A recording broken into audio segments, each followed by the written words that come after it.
What's the evidence for that? Please tell me specifically why you believe 6 of the hijackers could be alive. Well, this is one of the examples of one of the dozens of things the 9/11 Commission simply refused to investigate, even though this was reported by mainline sources in England. You had both the BBC and the Telegraph putting out stories. Let's take the one about Walid al-Shira. The 9/11 Commission speculates that he was one on Flight 11 who stabbed one of the flight attendants. Right, that's right. And yet several days after 9/11, he came on and announced to the world that he's still alive in Morocco, where he's a pilot.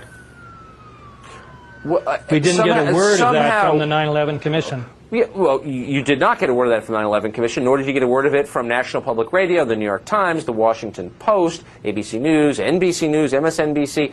You are exactly, but we did in papers in other right, but I mean, countries. as someone who's been in journalism his whole adult life and grown up in a family of journalists, I can tell you, people who point to the journalism of Great Britain are almost always pointing to journalism with very low standards. Here's my obvious point.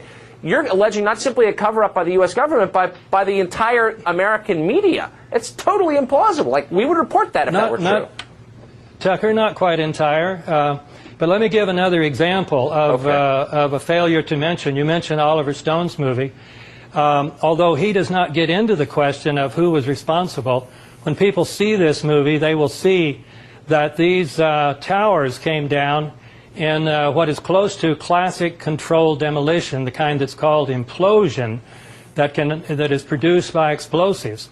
And first of all, steel-framed high-rise buildings have never before in history come down because of fire or fire plus externally produced damage, such as airplane damage. What about being hit by jumbo jets? Have they ever come down? No, because they've never been hit by jumbo jets before. And I mean, so it's not like there's no precedent for this.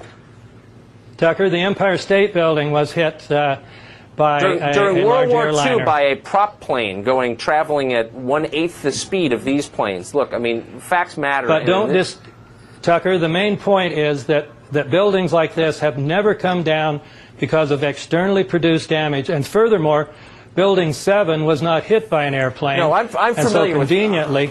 I know, and it came, came down. But Mr. Griffin, I'm sorry. You also know that Tucker, you know that the 9/11 Commission did not even mention in their 571-page report the fact that Building 7 collapsed. I'm fully aware of that. I've actually read a lot that you've written, and here's my bottom line point. And I honestly wish you say 6 of the hijackers may still be alive.